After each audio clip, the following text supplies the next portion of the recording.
Minsan akala po natin love life ang sagot sa malungkot nating buhay. Kasi hindi ba naniniwala tayo na happy ending palagi ang kasunod ng kwentong pag-iibigan? Yung happy ending na panghabang buhay pero hindi naman lahat ng love story ay may happy ending. Hindi lahat ng magkasintahan nagkakatuluyan at nagiging masaya sa huli. At hindi rin lahat ng tao ay naghahangad ng pag-ibig para maging masaya sila. Kaya naman gusto kong ibahagi itong sarili kong kwento na hindi lang tungkol sa pag-ibig. Kung hindi sa buhay ko na alam kong makapag-iiwan ng malaking aral sa ating mga kabarangay. Papadudot, ako nga pala si Maya, isa sa mga kaibigan ni Jaira na promotor sa pagpapadala ng sulat namin sa inyo. Sa kanya kasi nanggaling ang ideya na gumawa kami ng sulat para maibahagi sa inyong mga tagapakinig. 35 years old na nga pala ako at nagtatrabaho ngayon sa isang furniture store dito sa Maynila. Matagal din akong nagtrabaho noon sa abroad pero palagi pa rin akong nakasubaybay sa inyong programang Barangay Love Stories na madalas ay pinapakinggan ko online. Laking probinsya nga pala ako, Papadudot, hindi rin magaan ang buhay na kinamulatan ko noon. Labandera si nanay at basorero naman ang tatay ko. Kaya mataas talaga ang pangarap ko dahil ayokong panghabang buhay akong mabuhay sa hirap. Mabuti na lamang at may isang pinsan si nanay na natuwa sa akin noong dumalaw ito sa bahay namin. Narinig kasi niya ang mga pangarap ko at kasama na nga doon ay ang makatungtong at makapagtapos ng kolehiyo. Kaya naman nang makagraduate ako ng high school, ang tita ko na rin na yon ang tumulong sa akin para makapagpatuloy ako ng pag-aaral ng kolehiyo sa Maynila. Tumira ako sa bahay ng anak niya na malapit lang sa isang university na pinapasukan ko noon, Papadudot.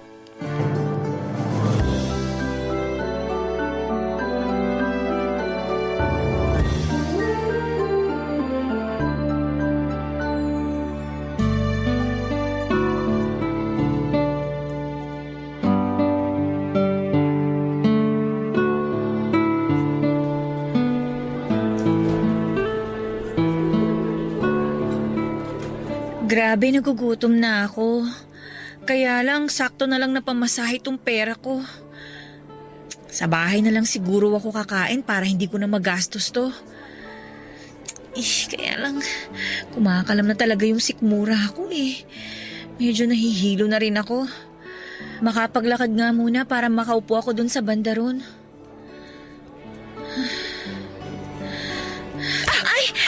Ano ba yan? Pasensya na ha. Tumingin ka naman sa nilalakaran mo. Muntik na ako matumba ng dahil sa'yo. Oo nga, miss. Mag-ingat ka kasi muntik ko na rin mabitawan tong cellphone ko. Pasensya na talaga kayo. Medyo nahilo kasi ako kaya hindi ko masyadong nakita ng maayos ang nilalakaran ko. Teka, ayos ka lang ba? Oo. Parang namumutla ka. Mabuti pa alalayan ka na naming makapaglakad hanggang doon para makaupo ka. Hindi na. Okay lang talaga ako. Hindi. Aalalayan ka na namin kasi parang matutumba ka na. Jaira, alalayan mo yung isang braso niya. Doon tayo pumunta sa waiting shed paglabas ng gate. Sige. Dahan-dahan na. Okay ka lang ba? Kaya? Salamat ha. Ayan. Ayan. Maayos na bang pakiramdam mo ngayong nakaupo na tayo dito sa may waiting shed? Ay. Oo. Salamat ulit sa inyo. Wala yun. Ano bang nangyari at medyo namumutla ka? Tapos nahihilo ka pa. Wala namang nangyari. Ano lang kasi. Ano? May sakit ka ba kaya bigla ka na lang nahilo? Wala. Wala akong sakit. Pero ang totoo kasi, hindi pa kasi ako kumakain ng tanghalian kaya medyo nahihilo na ako. Tinapay lang din tsaka kape yung kinain ko kaninang umaga bago ako umalis ng bahay. Naku, talagang mahihilo ka niyan sa gutom. Teka, eto, may burger ako dito. Tinake out ko sa kinainan naming fast food ni Jaira kanina. Meron naman akong bottled calamansi juice dito. Hindi ko pa naiinuman to. Para may panulak ka dyan sa burger na kakainin mo. Ito oh, kunin mo. Naku, wag na. Salamat na lang. Kunin mo na to. Kasi baka mamaya mas mahilo ka pa kapag hindi mo kinain tong burger. Nakakahiya kasi. Ano ka ba? Huwag kang mahiya. Wala ka namang ginagawang masama. Kunin mo na to. Sige, salamat ha. Ako nga pala si Jaira. Ito naman si Phoebe. Maya ang pangalan ko. Uy, salamat ulit dito sa binigay niyo sa akin ni Phoebe ha. Wala yun. Ang mahalaga, maging okay na ang pakiramdam mo. Kainin mo na yung burger. Sige.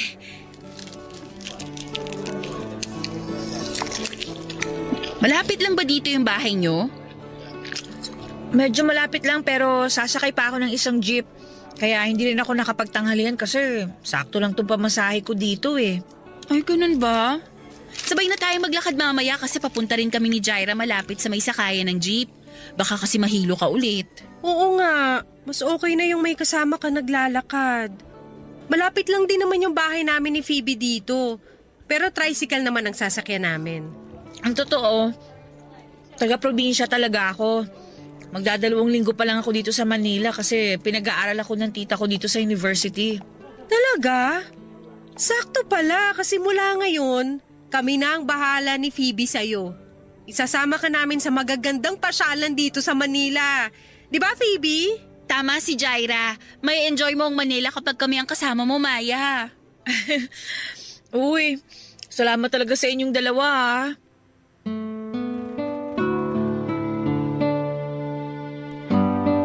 Papadudod sina Phoebe at Jaira ang una kong naging mga kaibigan noong nasa kolehiyo pa ako. Masasabi ko na maswerte ako na nakilala ko sila kasi nang dahil sa kanila, madali akong nakapag-adjust sa buhay dito sa Maynila. Karamihan naman kasi sa mga probinsyana na kagaya ko ay mahiyain talaga sa umpisa kasi pakiramdam namin ay hindi kami belong sa isang lugar na kagaya ng Maynila.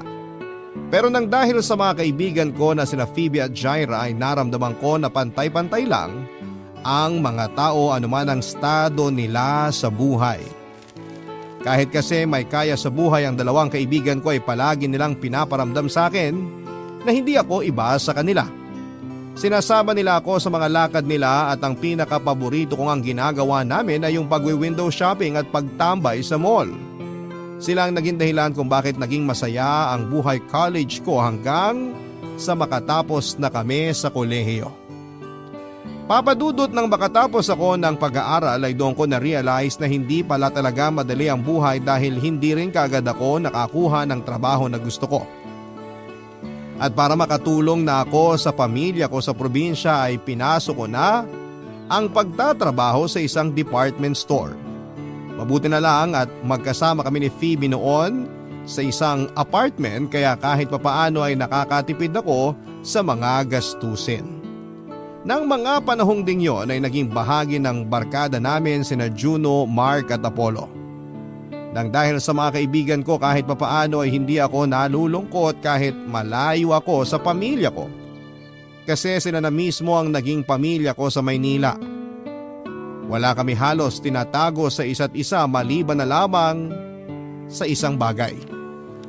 Papadudod sigurado ako na magugulat ang ilan sa mga kaibigan ko sa parteng ito ng sulat ko kasi ngayon lang nila malalaman ang tungkol sa naging lihim na relasyon namin ng isa sa mga barkada namin. Walang iba kung hindi si Mark. Bago pa lamang siya sa grupo noon nang mapansin ko ang mga kakaibang tingin na ginagawa niya sa akin. Siyempre ayokong mahaluan ng mali siya at masira ang magandang friendship ng barkada. Kaya hindi ko yon masyadong pinansin noong una. Hanggang sa pasimple na nga akong pinormahan ni Mark. Madalas siyang nagtitext at tumatawag sa akin kapag alam niya na hindi ko kasama ang barkada. At madalas din kaming lumalabas na kaming dalawa lamang ang magkasama. Hanggang sa nauwi na nga sa lihim na relasyon ang lahat sa amin ni Mark, Papadudot.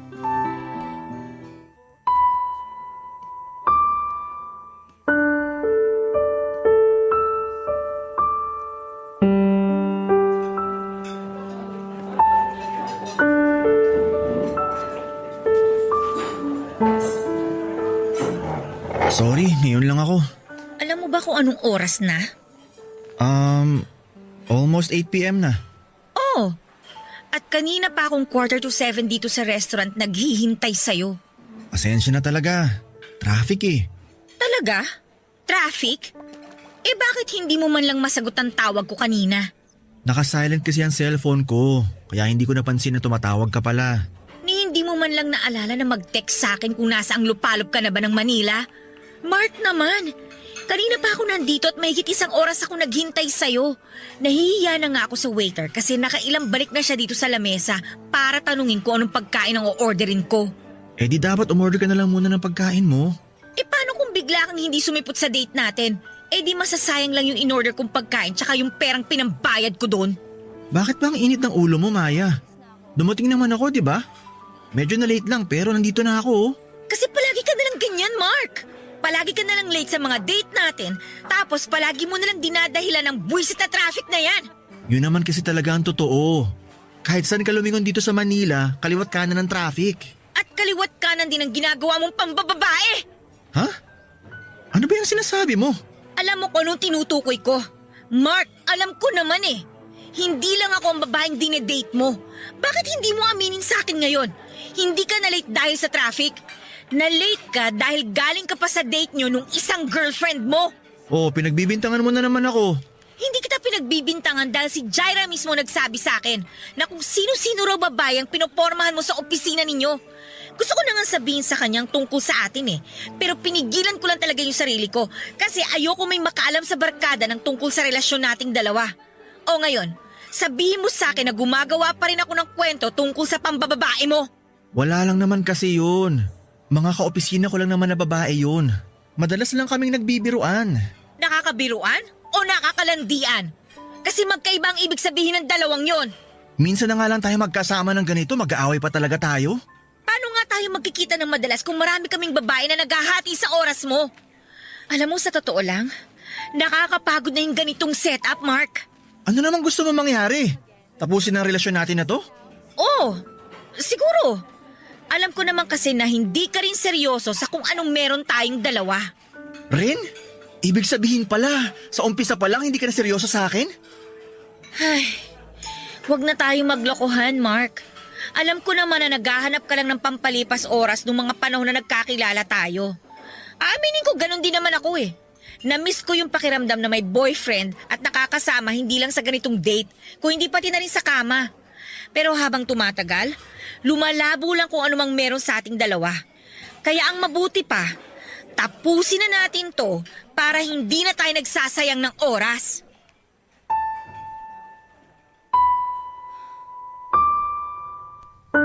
Papadudot nang magtapat si Mark sa akin noong una na may gusto siya sa akin, akala ko ay ako ang nagsabi sa kanya na huwag yung ipaalam sa barkada. Ayoko kasi na magkaroon ng ilangan ng bawat isa sa amin, kaya naman nang maging kami ay pareho na naming naging desisyon na ilihim na lamang din ang lahat sa kanila. Ewan ko ba, pero pakiramdam ko kasi noong umpisa pa lamang ay hindi naman kami masyadong seryoso talaga ni Mark noon. Oo, attracted kami sa isa't isa pero ramdam ko na dahil lang yon sa pisikal na itsura namin. Guwapo kasi si Mark, matangkad at mestizo pa. Hindi naman sa pagmamayabang pero masasabi ko rin na ako naman ang pinakamaganda sa amin nina Jaira at Phoebe. Kaya nga ako rin ang nagkaroon ng pinakamaraming ex-boyfriend sa aming tatlo. Kaya lang papadudot mula nang maging kami ni Mark ay parang doon na namin unti-unting mas nakilala ang isa't isa. Doon din namin na-realize na marami kaming bagay na hindi na pagkakasunduan at magkaiba rin talaga ang ugali naming dalawa. Kumbaga naging trial and error lang ang relasyon namin kaya madali para sa amin ang tapusin yon. Nasaktan din naman ako pero hindi ganon kalalim. Alam ko na ganon din si Mark kaya hindi kami nahirapan na ibalik paunti-unti ang friendship na nasimula naming dalawa. Mas naging close pa nga kami pero sa point na alam naming hanggang good friendship na lamang talaga ang kaya naming ibigay sa isa't isa. At sa huli ay nag-decide kaming hindi na lamang ipaalam sa barkada ang tungkol sa naging relasyon naming dalawa, Papa Dudut. Barangay Love Stories. Barangay Love Stories.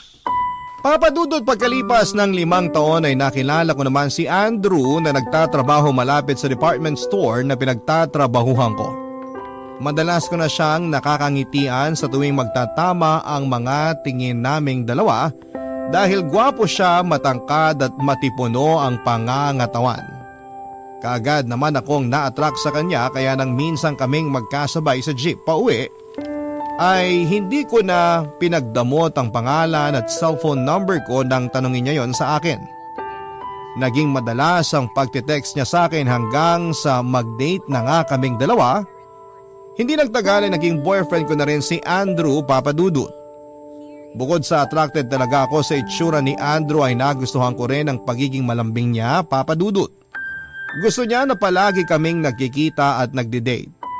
Kapag may isang araw na hindi niya ako napuntahan sa trabaho ko para makita man lamang ako ay mababakasan ko kaagad sa boses niya kapag tumawag siya kung gaano niya ako kamis. Sa aming dalawa siya talaga ang mas clingy. Wala namang problema sa akin yon kasi mas kinikilig pa nga ako sa ganong ugali niya. Pakiramdam ko kasi mahal na mahal niya ako.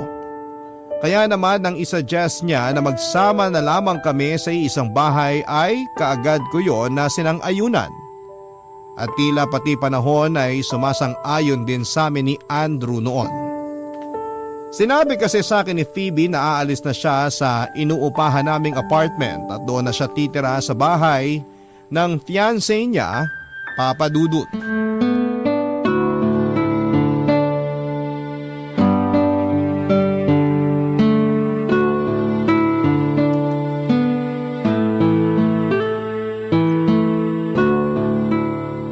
Sandali, may nakalimutan pa ba akong ilagay dito sa maleta ko?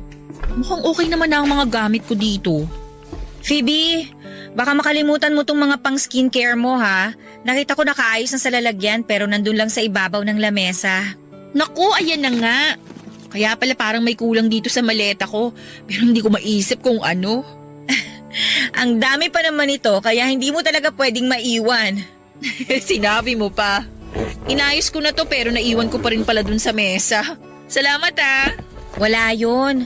Kapag may nakita pa akong gamit mo na naiwan dito sa apartment, i-message na lang kita.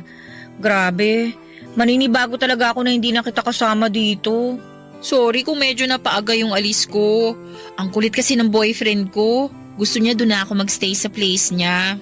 Okay lang, naintindihan ko naman siya kasi yun din naman ang gusto ni Andrew eh. Gusto niya magsama na kami sa iisang bahay. Pero alam mo, ang saya ko talaga para sa'yo kasi malapit ka ng ikasal. Kinakabahan na nga ako eh. Oh, bakit ka naman kinakabahan? Dapat nga ma-excite ka kasi mangyayari na sa'yo yung isa sa mga pinapangarap nating mga babae. Ang makasal sa lalaking mahal natin. Nax, ang lalim ng sinabi mo na yun ah. Yun naman kasi talaga ang totoo.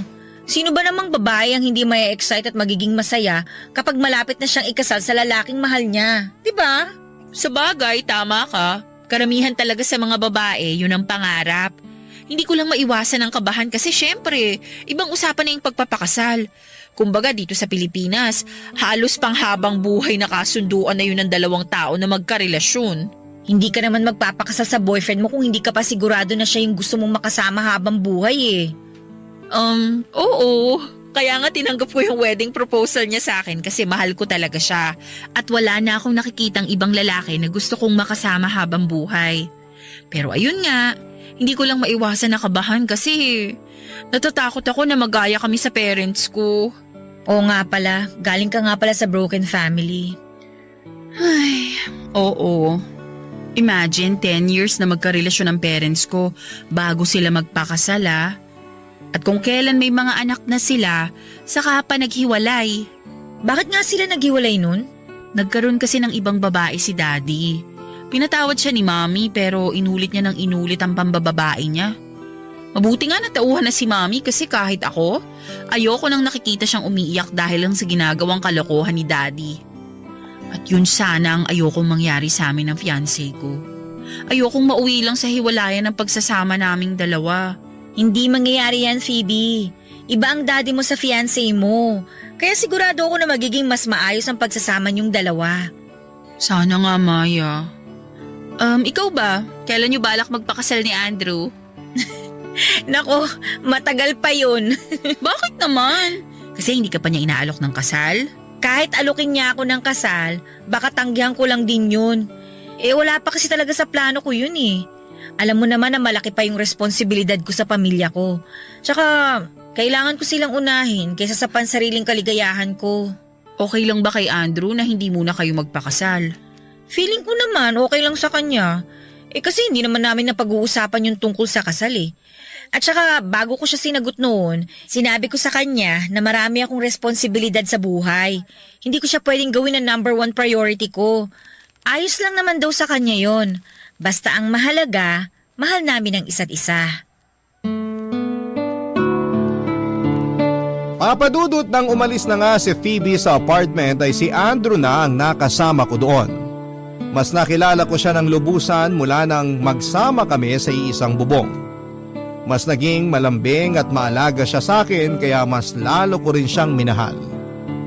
Masasabi ko na swerte talaga ako na siyang naging boyfriend ko kasi wala na akong ibang hahanapin pa sa kanya. Nasa kanya na ang mga katangian na gusto ko sa lalaking mapapangasawa ko. Pero syempre papadudot hindi pwede na palaging masaya ang isang relasyon. Lahat naman tayo ay dumadaan sa mga pagsubok. At nangyari din yon sa akin nang ma-stroke ang tatay ko at maospital. Naging maayos naman ang kalagayan niya sa huli kaya lang ay nagkaroon siya ng maraming maintenance na gamot. Kaya kinailangan kong magdagdag ng isa pang trabaho para madagdagan din ang pinapadala kong pera sa probinsya. Bukod sa pagiging crew sa isang fast food chain ay nag-part-time din ako bilang promo girl sa mga iba't ibang mall na malapit sa apartment namin. Binuhos ko talaga ang oras ko sa pagtatrabaho dahil kailangan ko ng pera. At yon ang naging simula ng madalas naming pagtatalo ng partner kong si Andrew. Dahil palagi niyang sinusumbat sa akin na wala na raw akong oras sa kanya at sa relasyon naming dalawa, papadudot.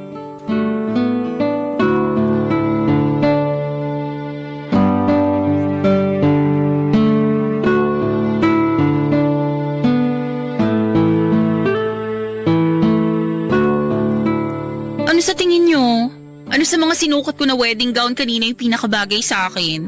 Sa tingin ko, yung pangalawang sinukat mo, Phoebe. Talaga? Hindi ba masyadong luma yung style nun? O masyadong conservative kasi mahaba yung manggas? Hindi naman, no. Ang ganda nga kasi fitted talaga sa katawan mo. Lumalabas lalo yung kaseksihan mo. Naku, kaibigan talaga kita kasi alam mo kung paano ako bulahin. Hoy, hindi pambobola yon. Nagsasabi ako ng totoo. Ikaw naman talaga ang pinaka-sexy sa ating tatlo. Kahit hindi mo kami ilibre ng milk tea ni Maya. Di ba, girl? Uy, Maya. Okay ka lang? Ha? Oo naman. Talaga? Parang hindi. Bakit naman ako hindi magiging okay? Wala lang. Para kasing kanina ka patahimik. Oo nga, naubos na nga ni Jaira yung nilibre ko sa inyo na milk tea. Pero yung sayo, halos hindi mo pa nakakalahati. Saka, kanina pa ako nagtatanong kung ano sa mga wedding gown na sinukat ko kanina, yung tingin nyo na pinakabagay sa akin. Hindi ka man lang nagko-comment. Naku, sorry. Ano lang, may iniisip lang ako. Tungkol ba yan sa trabaho? Sana sinabi mo na hindi ka pwede ngayon para ni-reschedule ko na lang yung pagsusukat ng gown ko. Naka-off ako ngayon sa 2 trabaho ko, kaya okay lang na sumama ako ngayon dito sa lakad natin. Ano ba kasi yung iniisip mo? At parang hindi namin maramdaman na kasama ka namin ngayon. Wala yon, hindi naman masyadong importante. Hindi importante? O ayaw mo lang i-share sa amin ni Jaira na tungkol na naman yan kay Andrew? Ang totoo, napapadalas kasi ang pag-aaway namin ni Andrew nitong nakaraang mga linggo eh. Ano namang pinagtatalunan nyo? Yung kagaya pa rin ng dati. Naiinis siya kasi wala na akong oras para sa kanya. Kaya siya palagi raw ako nasa trabaho. Kung nasa bahay man ako, palagi akong tulog. Naiinis siya kasi hindi na raw kami nagkakasabay na kumain sa lamesa. Kahit magkape man lang daw, hindi niya ako nakakasama. Alam naman niya na dala-dalawa ang trabaho mo ngayon, di ba? Oo, kasi nga kailangan ko na dumoble ng racket ngayon para sa mga gastusin dun sa probinsya namin. Eh di dapat maintindihan ni Andrew kung bakit halos wala ka ng time para sa kanya. Hindi naman kasi biro yung dumoble kayod ka sa trabaho. Kaya nga naiinis ako sa kanya kasi hindi niya nagigets na nahihirapan din naman ako sa sitwasyon namin. Lalo na ngayon na kailangan kong magbuhos ng oras sa trabaho. Actually, Maya, ako naman, nagigets ko yung point ni Andrew. Kaya nga kayo nagsama sa iisang bahay para palagi niyong makasama ang isa't isa. Pero hindi niya yun mararamdaman kasi nasa trabaho na halos lahat ng oras mo.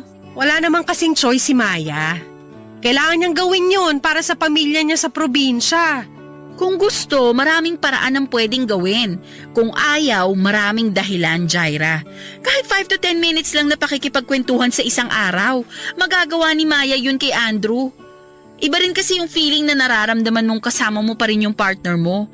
Yung nag-e-effort ka na bigyan siya ng oras kahit saglit lang. Kaya gets ko yung tampo na pinapakita ni Andrew kay Maya. Basta ako, dapat mas maintindihan ni Andrew yung sitwasyon ng friend natin ngayon. Hindi madali ang maging breadwinner, kaya hindi siya dapat maging demanding kay Maya.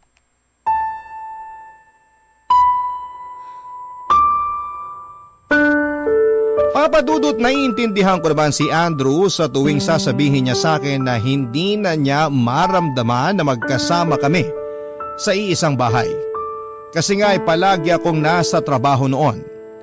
Kung nasa bahay man ako ay tulog lamang ang ginagawa ko para makapagpahinga naman ako.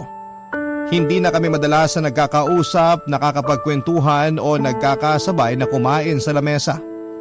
Hindi na namin halos nakakasama ang isa't isa pero sana naman ay maintindihan niya rin. Hindi madali ang pinagdadaanan ko noon lalo na at dumoble kayod ako para sa pamilya ko. Panganay po ako sa 4 na magkakapatid at ng mga panahong yon. Ako rin na nagpapaaral sa mga kapatid ko. Wala na nga ako halos nabibili ng mga gamit para sa sarili ko dahil palagi kong inuuna ang pamilya ko. Palaging sa pagpapadala ng pera sa kanila nauubos ang pinagtatrabahuhan kong pera. Hindi yun madali para sa akin at nahihirapan at nauubos din ako. At ng mga panahong yon ay inaasahan ko na si Andrew ang magpaparamdam sa akin na magpakatatag lamang ako, Papa Dudut. Umaasa ko noon at dadamayan niya ako at susuportahan sa lahat ng ginagawa ko. Lalo na pagdating sa pagtatrabaho pero hindi ganon ang nangyari. Dahil dumagdag pa siya sa bigat ng nararamdaman ko noon, Papa Dudut. Barangay Love Stories. Barangay Love Stories. Papa Dudut, akala ko nung una ay maaayos pa namin ni Andrew ang lahat sa aming dalawa. Baka kasi pagsubok lamang yung mga pagtatalo namin at hindi pagkakaintindihan.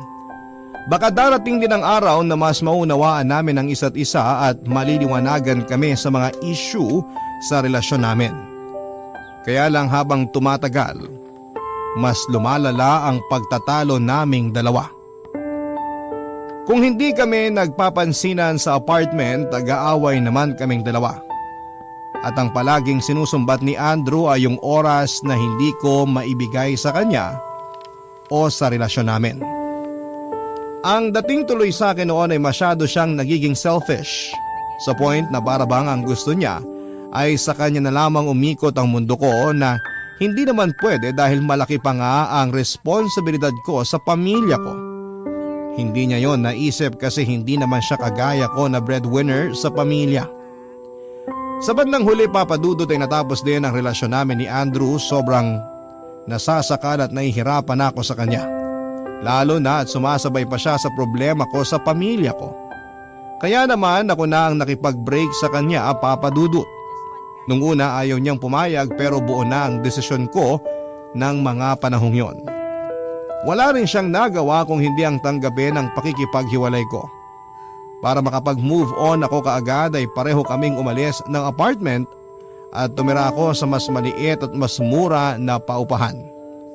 Akala ko ay mabilis ang magiging moving on process ko pero hindi pala.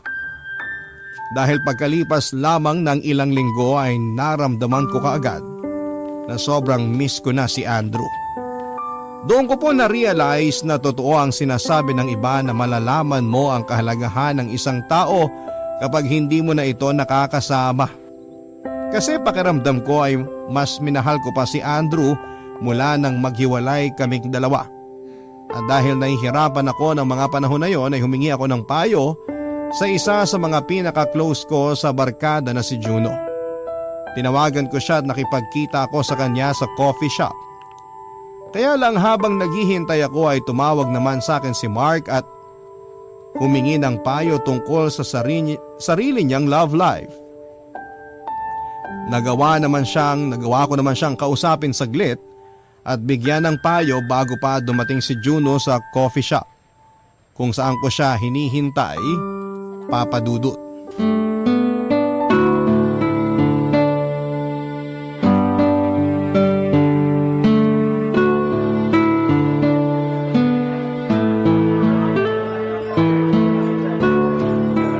Hi Maya! Kanina ka pa? Hindi naman. Sakto lang din ang dating mo kasi kadarating ko lang din dito sa coffee shop. Mabuti kung ganun. Sino pala yung kausap mo sa cellphone kanina? Para kasing ang seryoso ng mukha mo nung makita kitang may kausap. Ah, si Mark yun. Oh, bakit daw siya napatawag? As usual, love problem. Alam mo naman yun, palagi may problema sa mga babae. Sa bagay, tama ka dyan. Chick boy kasing tunay kaya hindi nawawalan ng problema pagdating sa babae. Gusto mo bang umorder muna tayo ng kape? Mamaya na lang siguro. Natatapos ko lang din magkape sa bahay bago ako pumunta dito.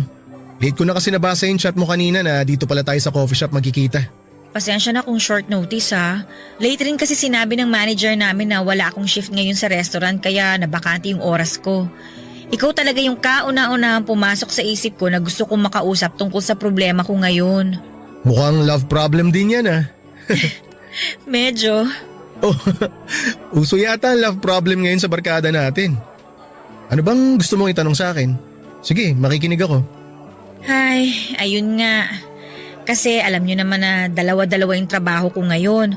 Kailangan kong gawin yun kasi maraming gastusin ngayon ng pamilya ko sa probinsya. Okay naman na ang kalagayan ni tatay ngayon mula nung ma-stroke siya. Pero ang dami pa rin yung mga gamot na kailangang inumin araw-araw. At hindi biro yung mga presyo ng mga gamot na yun ha. Gets ko yan. Yung tita ko kasi na-stroke din. Kaya marami rin siyang iniinom na gamot ngayon. O diba? Hindi na biro talaga ang gastusin ngayon para sa mga gamot. Naiinis lang ako kasi hindi yun naiintindihan ni Andrew eh. Palagi namin pinag-aawayan yun. Palibasa kasi hindi siya breadwinner na kagaya ko eh. Yun ba ang dahilan kung bakit ka nakipag-break sa kanya? Oo, kasi parang masyado na talagang malabo ang lahat sa amin. Kapag nagkikita kami sa apartment, puro away na lang yung nangyayari. Nakakasawa na yung ganun, Juno. Sa halip na marelax ako kapag kasama ko siya, lalo ako nai-stress.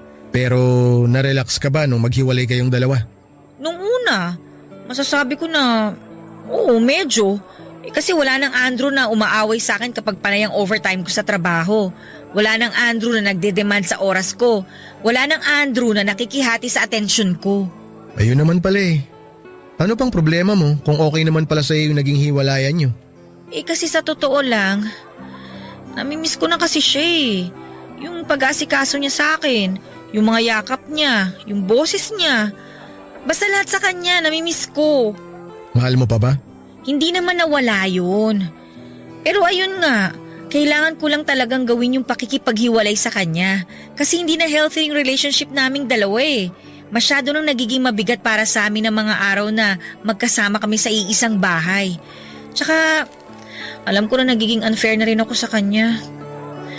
Juno, hindi ko naman kasi pinili na maging breadwinner ng pamilya ko eh. At saka sa ngayon, parang hindi ko pa siya kayang isabay sa mga responsibilidad ko sa buhay. Sa'yo na nanggaling.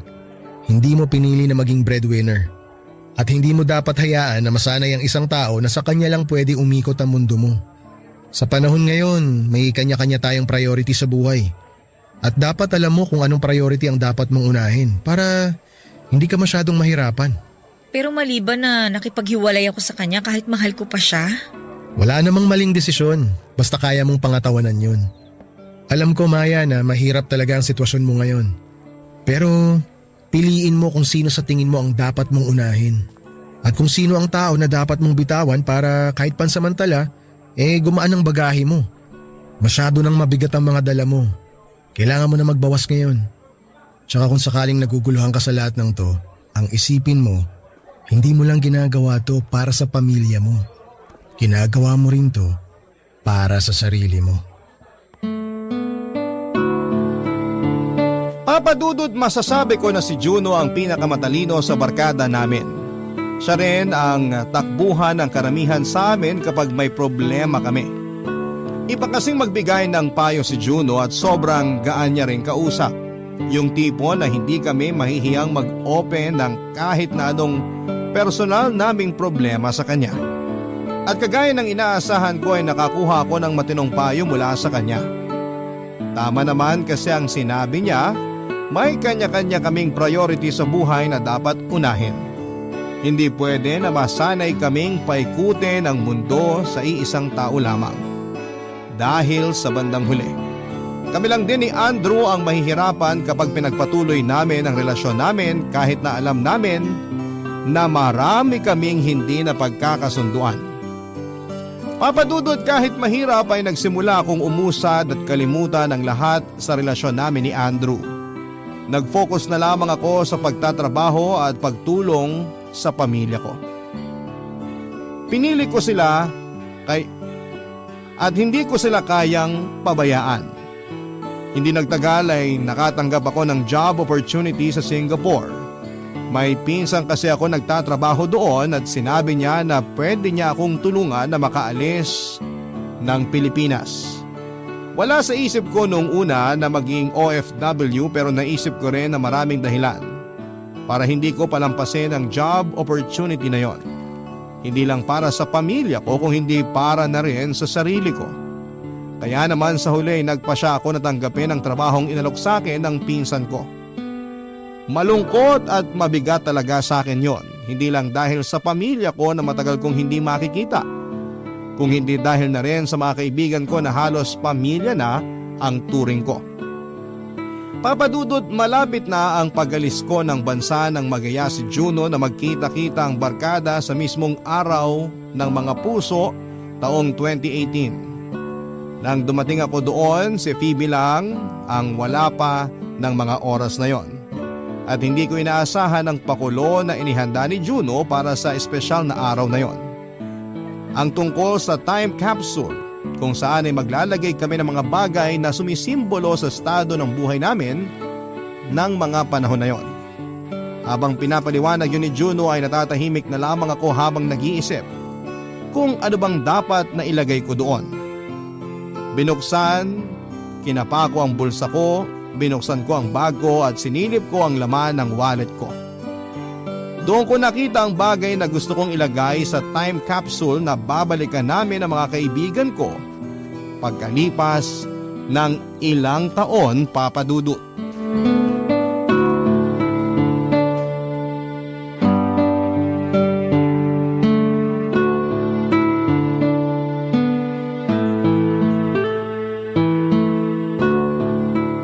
Ang tagal namang dumating ni Phoebe. Oo nga eh. Hindi pa tuloy natin maibaon yung time capsule. Kasi siya na lang yung hindi pa nakakapaglagay ng something niya sa lata ng biskwit. Malapit na raw siya dito kaya baka maya-maya lang nandito na rin siya. Sakto. Baka pagkatapos mag-yosini ng Mark at Apollo, nandyan na rin si Phoebe. Sana nga kasi nagugutom na rin ako. Pero ang ganda talaga ng naisip mo na to, Juno. Yung paglalagay ng mga bagay sa time capsule na pwede nating balikan at pagkwentuhan pagkalipas ng ilang taon. Agree ako dyan.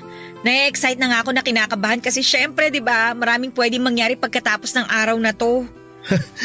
Masarap naman kasi talagang balikan yung mga bagay na akala natin hindi masyadong importante, di ba? O kaya yung mga bagay na iniisip natin na hindi natin kayang bitawan pero kaya naman pala. Kasi parte ng buhay ang pagbitaw para makausad tayo. Kahit kailan talaga ang lalim mo magsalita, Juno. Sinabi mo pa. Pero maiba ako Kasi curious talaga ako, Maya. Bakit pala 20 pesos yung nilagay mo dun sa time capsule kanina? Actually, wala naman talagang malalim na dahilan yun. Pero bakit yun ang nilagay mo? Bakit din yun ang gusto mong balikan pagkatapos ng ilang taon? Ang totoo, nang maghanap ako ng bagay na pwede kong ilagay doon, nakita ko na yun na lang din palang laman ng wallet ko.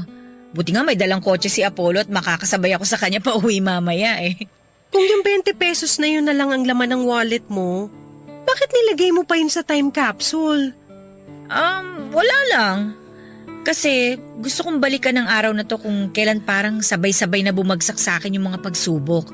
Yung pagka-stroke ni tatay, yung pagkagipit namin sa pera, tsaka yung paghiwalay namin ni Andrew.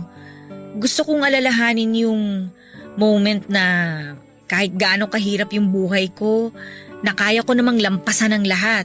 Nakasurvive pa rin ako at hindi ako sumuko. Tsaka kahit mahirap, mas pinili kong lumayo hindi lang para sa pamilya ko, kundi para sa sarili ko. Teka, anong sinasabi mo na mas pinili mong lumayo? Ang totoo, malapit na akong pumunta ng Singapore kasi okay na yung mga papeles ko. OMG! Ibig sabihin tutuloy ka pala talaga mag-abroad? Oo, pero hindi ko ginagawa to para makapag-move on kagad ako kay Andrew. Gagawin ko to kasi gusto ko nang matupad yung pangarap ko. Yung mabigyan ng magandang buhay ang pamilya ko sa probinsya. Grabe, nakakalungkot naman. Matagal-tagal pala talaga tayong hindi magkikita. Medyo.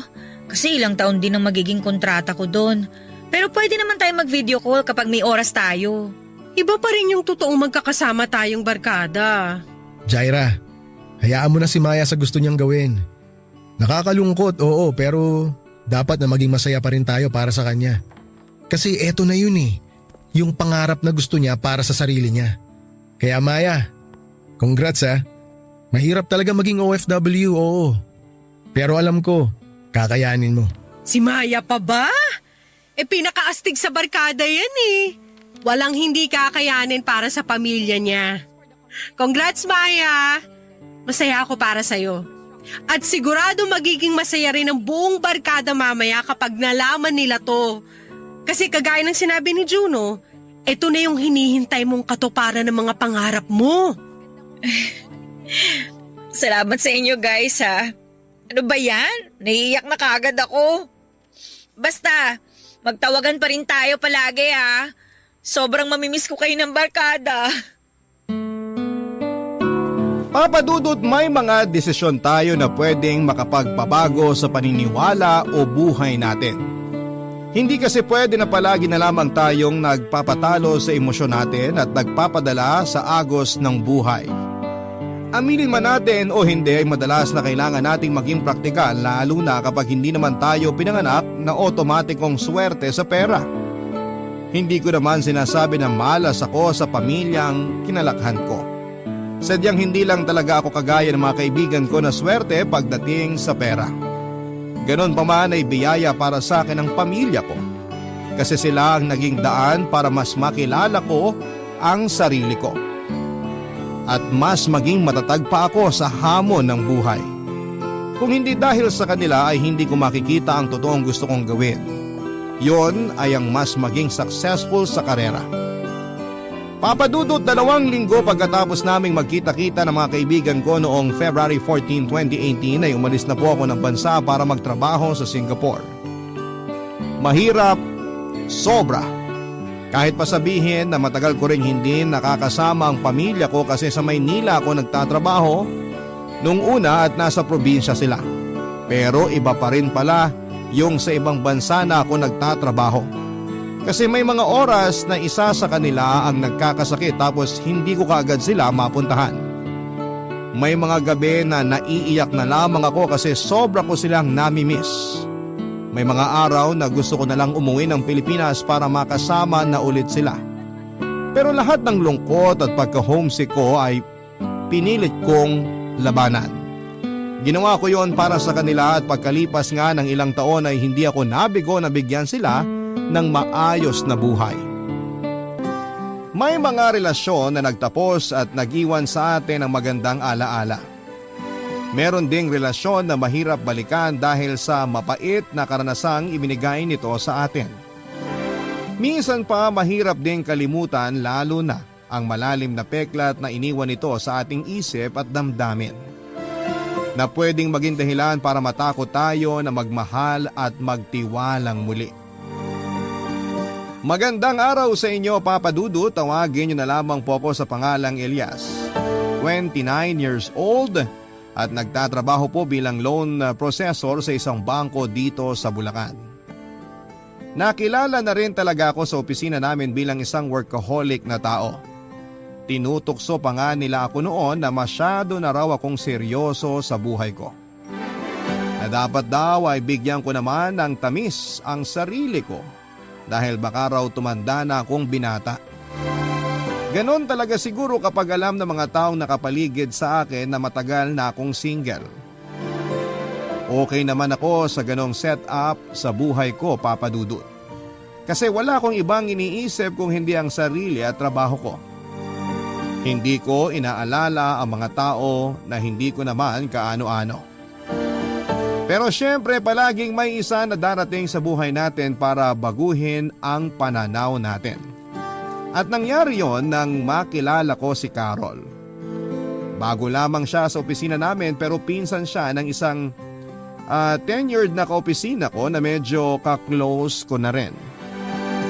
Simple lamang po si Carol, Papa Dudut. Maganda at medyo tahimik na babae kaya na-atraka agad ako sa kanya. Ang nakakalungkot lang na nalaman ko tungkol sa kanya ay sinabi ng pinsan niya na may pagka-battered girlfriend daw itong si Carol, Papa Dudut.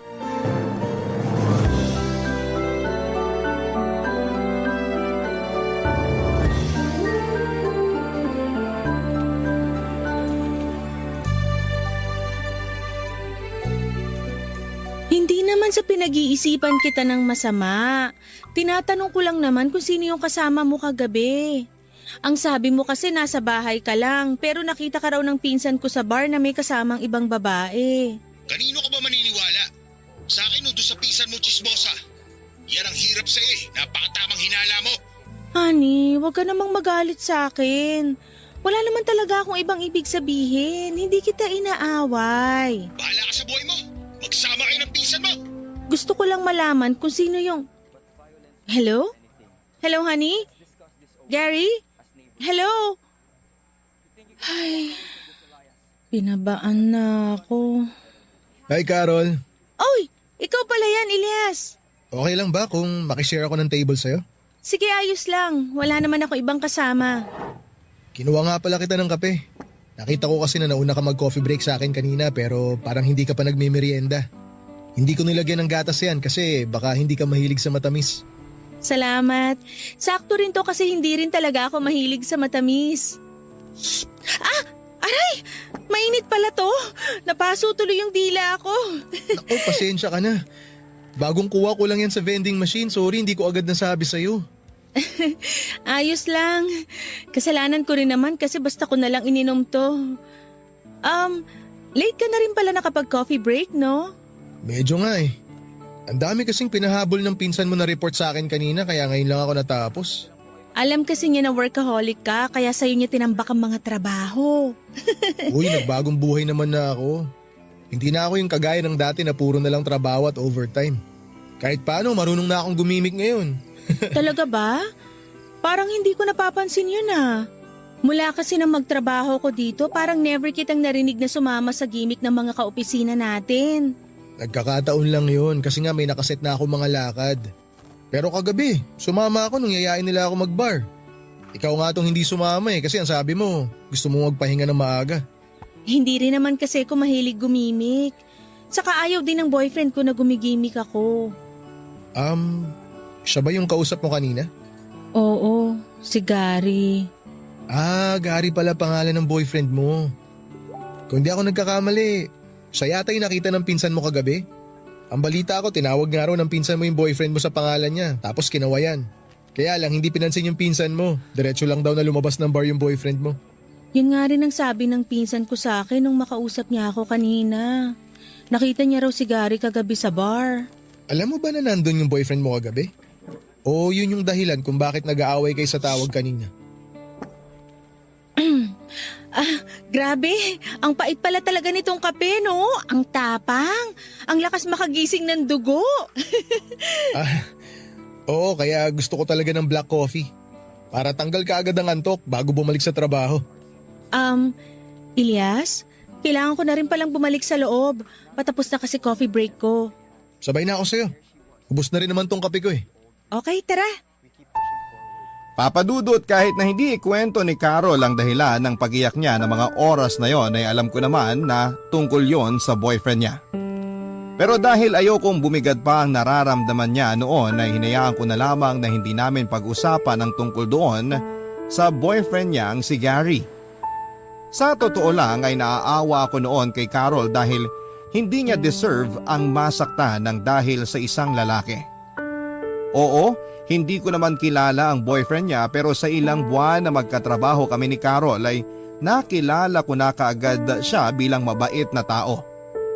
Wala siyang napapabayaan na trabaho at palagi rin siyang nakangiting bumabate sa amin kapag nasa opisina na siya. At kapag may nagbe-birthday sa amin, may binibigay din siya na munting regalo. Ganon ka-sweet na tao si Carol, Papadudut. Judgmental. Pero marami na rin kasing nakwento sa akin ang pinsan ni Carol tungkol kay Gary. Mga hindi magagandang bagay kaya mas lalo akong naiinis dito. Lalo na nga nang malamang ko na nagkaayos pa rin pala silang dalawa. Pinatawad po ni Carol si Gary kahit nakita ito na may kasamang ibang babae. Nagdahilan lang daw si Gary na katrabaho nito ang babae na pinaniwalaan naman ni Carol para hindi na sila magtalo pa. Naisip ko noon na kung ako lang ang boyfriend ni Carol ay hindi ko siya hahayaang masaktan at umiyak sa relasyon naming dalawa. Pero dahil alam ko na hindi ko pa kayang umiksena sa buhay niya, dahil may karelasyon na siya ay nakontento na lamang ako bilang isang kaibigan. Sakto naman na magkatabi lamang ang workstation namin kaya may oras na nakapagkwekwentuhan kaming dalawa. At dahil doon ay unti-unti na rin kaming naging close na dalawa ni Carol, Papadudut.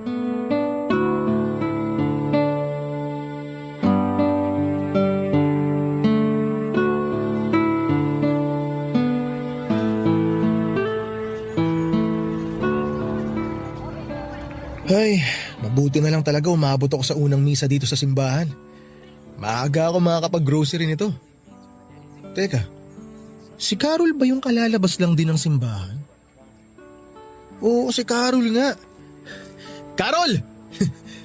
Carol, sandali! Uy, Elias! Ang bilis mo maglakad. Akala ko hindi na kita aabutan eh. Sorry, ganito talaga ako maglakad. Naiinis nga mga pinsan ko sa akin kapag magkakasama kami eh. Kasi palagi silang hinihingal sa bilis kong maglakad. Hindi mo naman sinabi sa akin na may lahi ka palang kabayo. Uy, grabe ka naman sa akin. Biro lang. Uwi ka na ba?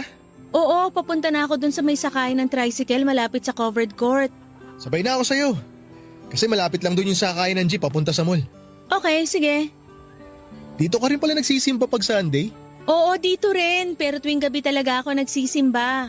May lakad kami ng boyfriend ko mamaya kaya nag-decide na ako na ngayon na lang umattend ng misa. Kaya pala ngayon lang kita na-tsempuan dito. Unang misa kasi talaga sa umaga yung inaatinan ko tapos pupunta ako sa mall para mag-grocery. Ikaw ang nag-grocery para sa bahay nyo? Oo, ako. Kasi yung dalawang ate ko may pasok pag weekend. Kaya ako na nagkukusa na gumawa nun kaysa naman maubusan kami ng stock sa bahay. Minsan nga ako na rin yung naglalaba at naglilinis eh. Ang sipag mo naman pala, Elias. Hindi naman masyado. Ayoko lang kasi na medyo makalat sa bahay kaya nagkukusa na ako. Carol! Honey, anong ginagawa mo dito? Ano ba sa tingin mo? Eh di sinusundo ka. Akala ko sa bahay na tayo magkikita. Maaga natapos yung lakad ko kanina. Bakit ba parang gulat na gulat ka? Hindi naman sa ganon. Akala ko lang hindi mo ako masusundo ngayon. Ay, oo nga pala. Si Elias, katrabaho ko. Elias, si Gary, boyfriend ko. Kumusta pare? Ayos lang. Sige, kailangan na naming umalis ng girlfriend ko. Halika na, Carol. Elias, una na kami ha. Ingat ka. Okay, sige. Ingat din kayong dalawa. Una na ako sa inyo. Sabi ng halika na eh. Aray, wag mo naman akong hilahin, Gary. Ang bagal mo kasi maglakad. Eto na nga, binibilisan ko na. Bitawan mo na lang ang kamay ko.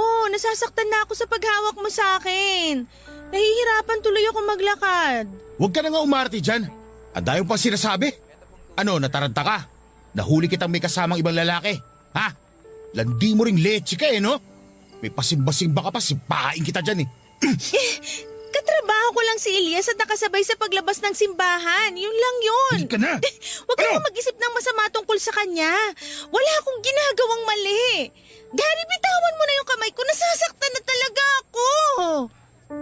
Papadudot ng una kong marinig sa pinsan ni Carol ang tungkol sa boyfriend niyang si Gary na siloso at mapanakit daw, ay hindi ko naman yon kaagad pinaniwalaan. Hindi naman kasi ako basta naniniwala sa chismis. Pero nang makita ko kung paano tratuhin ni Gary si Carol ay doon ko na-realize na totoo pala talaga ang mga naririnig ko tungkol sa kanya at sa relasyon nilang dalawa, Papadudot. Nakita ko ang mahigpit na pagkahawak ni Gary sa kamay at balikat ni Carol. Pati na rin ang halos paghila nito sa kanya. Kaya naman ang paghanggang nararamdaman ko para kay Carol. Unti-unti nang nahulaan ng matinding awa. Malaki kasi ang respeto ko sa mga babae lalo na at may dalawa akong kapatid na babae. Kaya alam ko na hindi sila dapat na binabastos at sinasaktan sa kahit na ano pang dahilan, Papadudot. Gusto ko tuloy noong hilahin si Carol mula kay Gary. Pero ano ba namang karapatan ko para gawin yon? Sino ba naman ako sa buhay ni Carol para kunin siya mula sa lalaking karelasyon niya ng mga oras na yon, Papadudot? Barangay Love Stories. Barangay Love Stories. Papadudot, pagkatapos kong makilala si Gary ay naramdaman ko naman na biglang umiwa sa akin si Carol sa opisina namin. Hindi na kasi siya kagaya nung una na palaging umingiti sa akin kapag palapit na siya sa station niya, nakadikit lamang ng station ko. Tahimik lamang siya na uupo doon at hindi na mag-good morning sa akin. Hindi niya na rin po ako tinatanong kung anong oras ang lunch break ko. At tinitingnan niya lamang ako o kakausapin kapag tungkol sa trabaho ang sasabihin niya.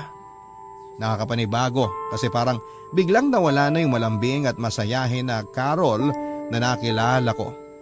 Pero dahil may ideya na ako kung bakit siya nagkaganon, na hinayaan ko na lamang siya ng pag-iwas niya sa akin, Papadudot. Ayoko kasi na maging dahilan pa ako ng pagtatalo nila ng boyfriend niya. Kaya kahit naninibago ako ay hinayaan ko na lamang ang pag-iwas niya sa akin. Hanggang isang araw ay nakita ko siyang umiiyak sa may pantry. Hindi ko natiis na hindi siya lapitan. Inabutan ko siya ng panyo at nang medyo kumalma na siya ay kumuha ko ng kape na para sa kanya, Papadudot.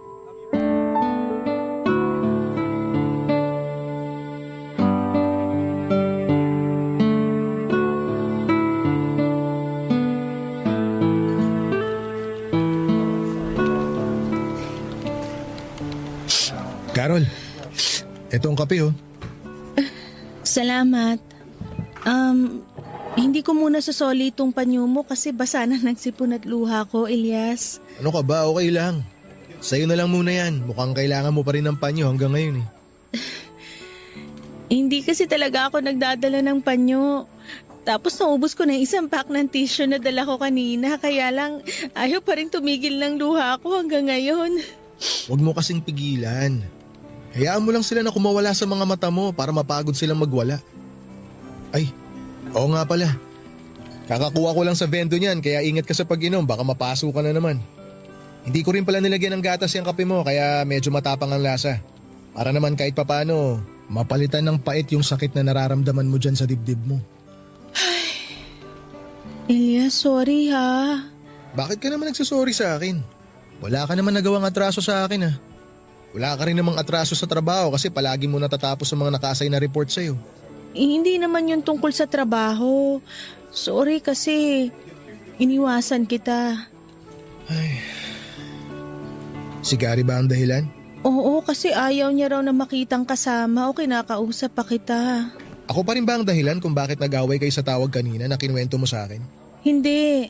Yung security guard naman na nasa may entrance ng opisina natin ang pinagselosan niya. Ha? Bakit naman niya pagseselosan yun? Hinatid kasi ko ni Gary hanggang sa may labas ng opisina kaninang umaga. Tapos nakita niya raw na binati ako ng security guard. Inisip niya kagad na nilalandi ako noon.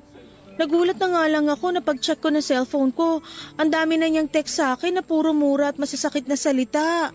Minura ka niya kasi pinagselosan niya yung security guard ng opisina natin? Oo, gano'n naman talaga siya kapag nagagalit. Kaya nga tinawagan ko kagad siya para makapagpaliwanag ako sa kanya eh. Na walang dahilan para magselos siya. Pero ang dami na niya kagad sinabi kanina hanggang sa makipag-break na siya sa akin. Ang sabi niya pa, wag na raw ako magpapakita sa kanya kung ayaw ko raw na mabasag ang mukha ko. Kasi baka hindi na raw siya makapagtimpi kapag nakita niya ako. Grabe naman pala yung ugali ng Gary na yun. Napakagago pala niya. Anong karapatan niya na murahin at saktan ka? Sabihin mo nga sa akin ang totoo, Carol. Dati pa ba niya ginagawa sa iyan? Dati ka pa ba niyang sinasaktan ng ganyan? Mabait naman si Gary. Hindi ganun ang ugali niya nung unang taon na magkarelasyon kaming dalawa. Nagsimula lang siyang magbago nung bumagsak ang family business nila. Naging madalas na ang pagiging mainitin ng ulo niya at doon na rin siya nagsimulang maging seloso. Doon na rin ba nagsimula na saktan ka niya? Namurahin ka? At pagsalitaan ng hindi magaganda? Hindi mo siya dapat hinahayaan na saktan ka ng ganyan. Hindi naman niya ako palaging sinasaktan. Hindi palagi pero madalas.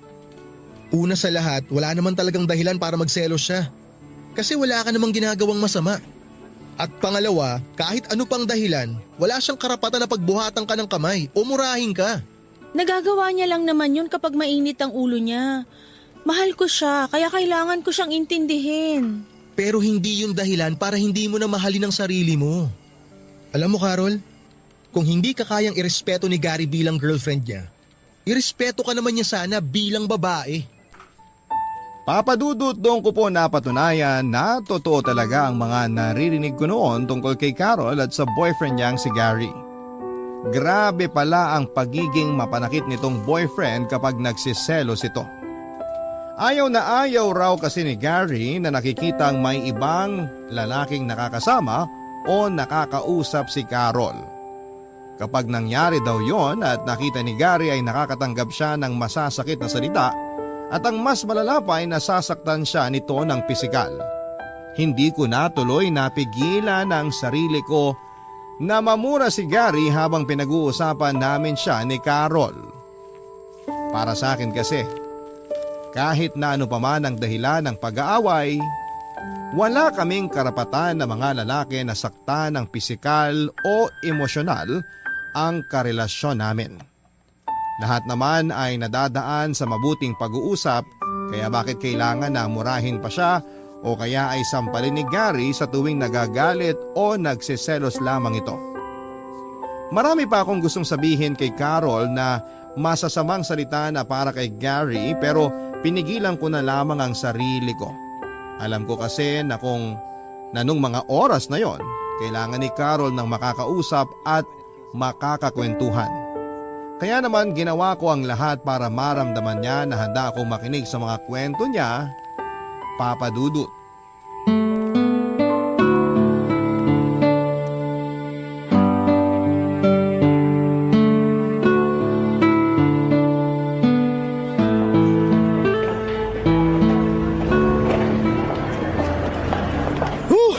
Sa wakas, makakauwi rin na maaga. Mabuti na lang wala sa mood na magpa-overtime kanina supervisor natin. Sakto nga kasi wala rin ako sa mood mag-overtime, sa totoo lang. Himala, hindi ka na yata madalas nagpapakalunod sa trabaho. Sabi ko naman sa'yo, di ba, nagbagong buhay na ako. Di na ako yung dating workaholic na Ilyas na katrabaho mo. Halata nga kasi palagi kang excited kapag end of shift na. Napansin mo rin pala yon? Oh, nga pala, bakit hindi mo kasabay pinsan mo ngayon? May date kasi sila ng boyfriend niya. Ayoko namang maging third wheel kaya sinabi ko na mauuna na lang akong umuwi sa kanya. Sa bagay, boring talaga maging third wheel eh. Teka, wala ka naman sundo, di ba? Sabay ka na sa akin umuwi. Sakto, dala ko yung auto ko. Tara. Hindi na, makakaabala pa ako sa'yo. Ano ka ba? Hindi ka abala. Tsaka hindi naman out of the way yung lugar nyo pa uwi sa bahay namin eh. Natid ko na kayo ng pinsan mo dati dun. Kaya alam ko na yung papunta sa inyo. Malapit lang yun sa amin, hindi ka hassle, maniwala ka. Pumayag ka na, hatid na kita. Sige na nga, para makatipid na rin ako ng pamasahe. Carol! Hindi nga ako nagkamali. Kayo talaga ng lalaking yan. Gary? O ano? Nagulat ka na naman na nakita ko kayo magkasama? Ano? Aalis kayo? Magche-check-in kayo? Ano? Papalaway ka dito? Ha? Teka pare, mali ka nang iniisip. Wala kaming relasyon ni Carol. Tumahimik ka dyan ha? Problema namin to ng girlfriend ko kaya huwag kang makialam. Girlfriend? Anong pinagsasabi mo? Di ba nung isang linggo lang nakipag-break ka na sa kanya? Elias, tama na. Ako nang bahala makipag-usap kay Gary. Sige na, umalis ka na. Alam mo ikaw, napaalandi mo talaga babae ka. Hindi ka marunong makontento sa isang lalaki. Mali nga kasi ang iniisip mo, Gary. Mali? Talaga? Kahit kitang-kita na ng dalawang mata ko na magkasama kayong dalawa? Magkasabay kaming lumabas ng opisina dahil sabay ding natapos yung shift namin sa trabaho. Pwede ba? Huwag mo nang bilugin ang ulo ko. Hindi ako tanga para maniwala dyan sa mga kasinungalingan mo. Hindi nga ako nagsisinungaling. Sinabi na tumahimik ka na. Aray! Napakagago mo talaga, Gary! Bakit mo sinampal si Carol?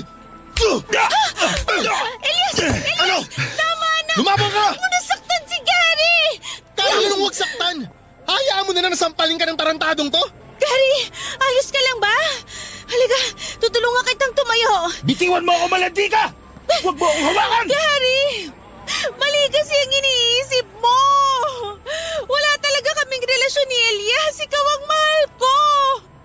Maniwala ka naman sa akin! Hindi na ako maniniwala sa'yo! Napaalandi mong babae ka! Ayoko na talagang makita yung pagmumukha mo! Diyan ka na! Magsama kayo! Gary, sandali! Mag-usap naman muna tayo. Maniwala ka naman sa sinasabi ko! Gary! Please! Carol! Huwag mo nang habulin yung gago na yun! Bitiwan mo ako, Elias! Kailangan ko sundan si Gary! Kailangan namin mag-usap! Ano ka ba naman? Wala ka na ba talagang natitirang respeto sa sarili mo? Maawa ka naman sa pagkatao mo! Walang kwentang lalaki yun kaya hindi mo siya dapat hinahabol! Kung hindi ka niya talaga kayang respetuhin, bigyan mo naman sana ng respeto ang sarili mo! Huwag mong hayaan na sinasaktan at binabastos ka ng hayop na yon!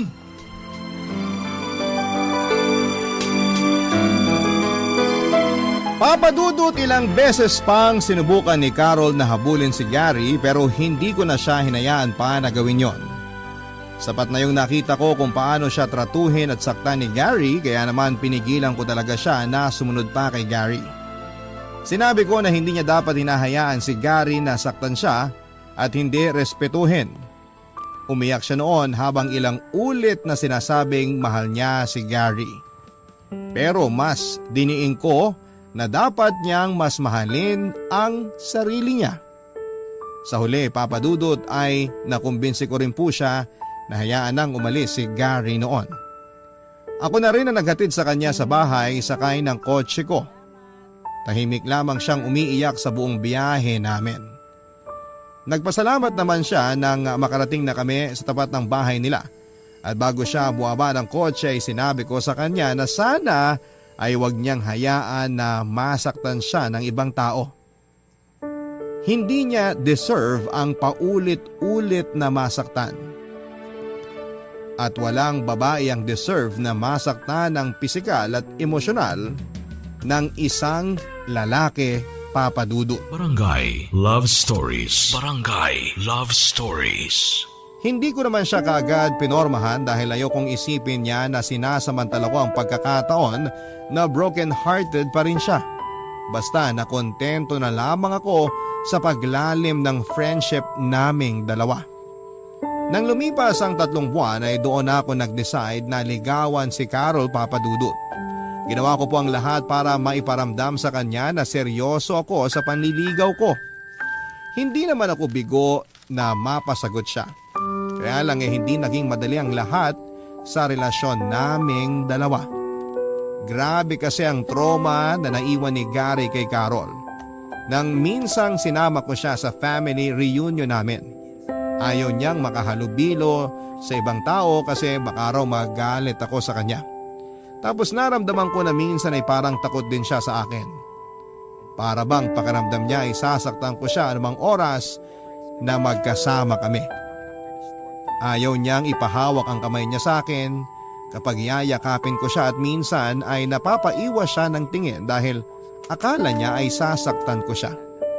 At palagi siyang nagugulat sa tuwing kami po ay magsisiping. Yan ang mga bagay na napapansin ko sa kanya, Papa Dudut.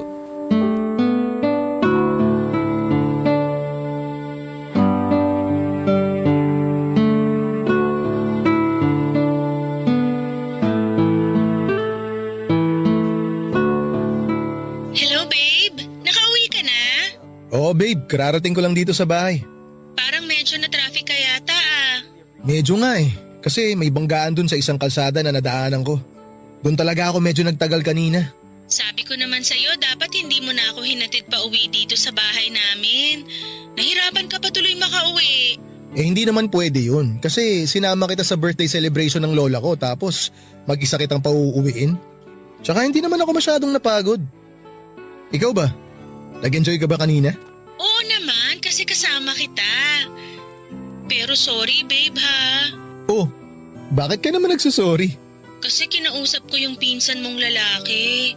Si Benedict. Nilapitan niya kasi ako dun sa may lamesa nung busy ka makipag-usap sa lola mo. Sinubukan ko naman siyang iwasan kaya lang ang daldal niya masyado. Madaldal talaga yun si Benedict. Sabi nga ng tita ko, pinaglihi daw siya sa puwet ng manok kaya siya madaldal eh. Ha? Hindi ka galit? Huh?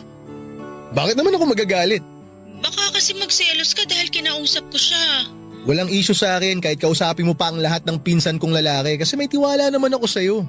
At alam ko na hindi mo sisirain ang tiwala ko. Thank you babe ha. Sige na, ibababa ko na rin tong tawag para makapagpahinga ka na rin. I love you. I love you too, babe. Bye. Etong kape mo, Elias. Oh, Ate Lea, gising ka pa pala. Oo. Naglinis ako ng lababo na makauwi ako kanina. Tapos nung narinig kong nakauwi ka na pala ng bahay, naisipan kong magtimpla ng kape kaya pinagtimpla na rin kita. Uy, salamat. Alam mo, pangalawang beses ko palang nakikita yung girlfriend mong si Carol, pero pakiramdam ko magkakasundo kaming dalawa. Talaga? Gusto mo na siya para sa akin? Oo, mukha naman siyang mabait. Masyado nga lang tahimik. Tahimik kasi talaga yon. Minsan nga parang takot siya sa tao. Yung tipong medyo mailap. Takot siya sa tao? Anong ibig mong sabihin? Galing kasi sa mapanakit na relasyon si Carol bago ko siya naging girlfriend. Sinasaktan siya ng dati niyang boyfriend lalo na kapag nagsiselos yung guy. Kaya akala niya magagalit ako kapag nakita ko siyang nakikipag-usap sa ibang lalaki. Nakakaawa naman pala siya. Mukhang na-trauma siya sa ex-boyfriend niya. Oo ate. Sa totoo lang ganun din ang tingin ko. Minsan nga nahihirapan na rin ako kasi pakiramdam ko hindi ko makuha yung buong tiwala niya. Para bang kahit sa akin takot din siya eh. Para palang siyang sinanay, no? Nung nabubuhay pa si nanay tapos sinasaktan siya ni tatay kapag nalalasing. Tama ka Ate Lea. Si nanay din talaga yung unang nakita ko kay Carol. Pakiramdam ko nga tayo nung sinasaktan siya ni tatay. Kaya nga ang gusto ko ngayon, bukod sa alisin si Carol mula dun sa anino ng gago niyang ex-boyfriend, mabuo ko ulit yung tiwala niya para sa akin at para rin sa sarili niya. Kaya lang minsan ate, nahihirapan ako na gawin yun. Sobrang hirap palang buuin ng tiwala ng paulit-ulit na winasak ng ibang tao. Seryoso ka naman kay Carol, di ba? Oo naman ate, seryoso ako kay Carol. Sigurado ako na mahal ko na siya bago pa niya ako sagutin. O ayun naman pala eh. Huwag mo siyang sukuan kung ganon. Kasi yung isang kagaya niya na binasag ng paulit-ulit ang tiwala at pagmamahal, Kailangan ng isang kagaya mo na handa siyang buuin ulit hanggang sa tuluyan ng mawala yung takot sa dibdib niya. Siguro nga mahirap talaga. Pero kung mahal mo talaga siya, hindi mo susukuan, Ilyas. Papa Dudut, aaminin ko na nung una ay mas lamang ang awa na nararamdaman ko para kay Carol. Ang gusto ko talaga noon ay alisin siya mula sa isang mapanakit na relasyon. Kagaya ng sinabi ni Ate Leia, ang kwento ng relasyon ni Carol kay Gary ay kagaya ng kwento ng namayapa naming mga magulang. Noong mga bata pa lamang kami ay madalas naming nakikita si tatay na sinasaktan si nanay, lalo na kapag lasing si tatay. Natigil lamang yon nang mamatay si tatay na sinasaktan si nanay nang dahil po sa sakit sa puso.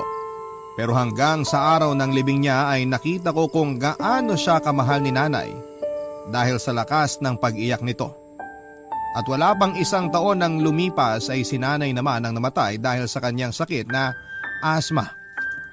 Yun talaga siguro ang unang dahilan kung bakit napansin ko noon si Carol, Papa Dudut.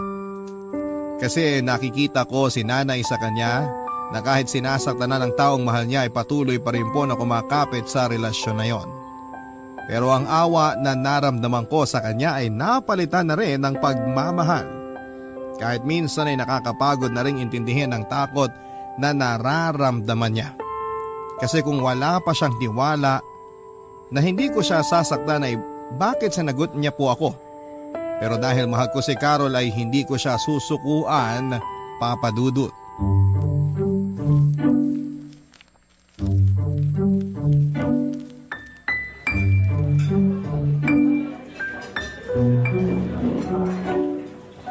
Grabe babe, ang dami kong nakain na chicken wings.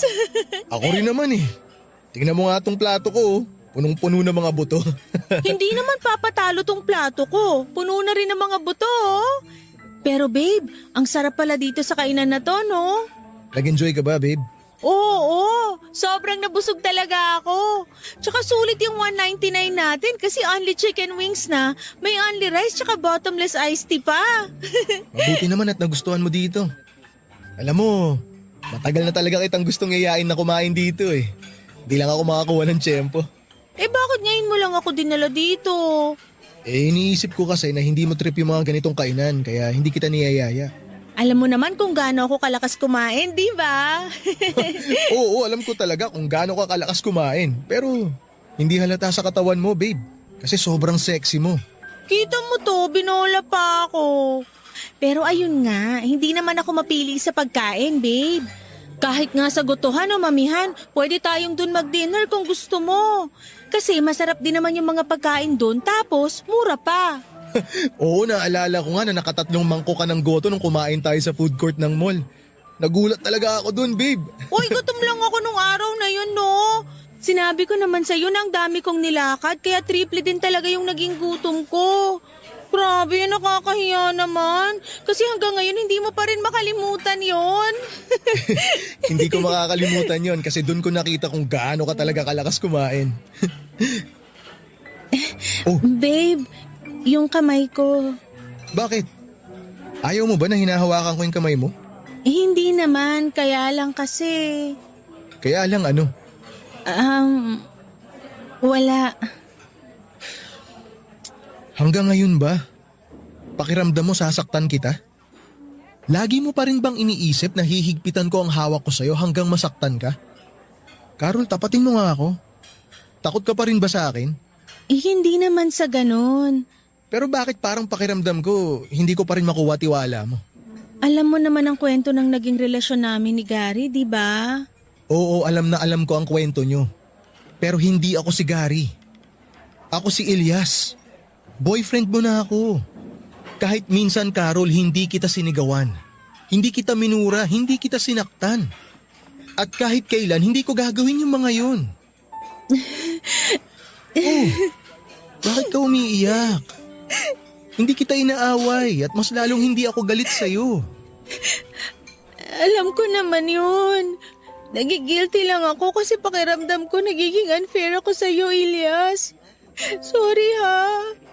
Sorry kung ganito ako. Pinipilit ko namang magbago pero ewan ko ba. Palagi na lang nandun yung takot ko na parang anytime bigla ka na lang magbabago. Bigla na lang mawawala yung mabait at malambing na Elias sa boyfriend ko.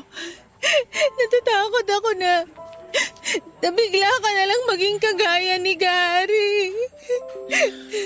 Kahit kailan, hindi mangyayari yun, Carol. Huwag ka nang umiyak. Huwag ka na ring mag-sorry. At huwag ka na ring matakot sa akin. Carol, makikiusap ako sa'yo. Sana pagtiwala ka sa akin. Pahawak ako ng mga kamay mo. Tumingin ka sa mga mata ko habang sinasabi ko sa ito. Pangako, Carol. Itong mga kamay ko na nakahawak sa mga kamay mo ngayon, kahit kailan, hindi ka sasaktan ng mga to.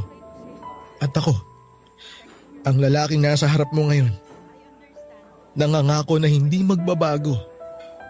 Nangangako na hindi ka sasaktan. Nangangako ako, Carol. Mamahalin kita habang buhay. Tandaan mo yan. Ano ba yan? Parang pang-wedding vow na yung mga linya mo, Elias. Ikaw kasi, dinaan mo ako sa paiyak-iyak yan tuloy. Naiyak na rin ako. Babe, thank you ha. Thank you kasi dumating ka sa buhay ko.